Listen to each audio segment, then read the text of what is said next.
Welcome to today's app tutorial where I'll guide you through uploading and saving your important files on Google Drive, whether you're using an iPhone or an Android device. It's a quick and easy process, so let's get started. First, make sure you have the Google Drive app installed on your device and that you're logged into your Google account. Open the Google Drive app.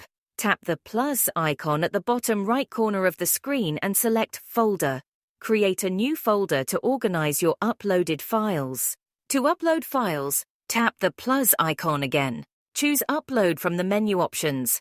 For iPhone users, tap Browse to open your Files app. Navigate to the document or file you want to upload and select it. For Android users, use your device's file manager. Browse through your files to find the document or file you want to upload. Uploading photos or videos. To upload directly from your device's gallery, tap Upload from the menu, select Photos or Videos.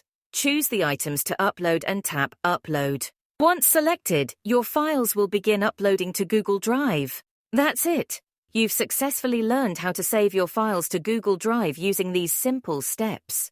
Thank you for watching. If you found this tutorial helpful, please like and subscribe for more tips. See you in the next video.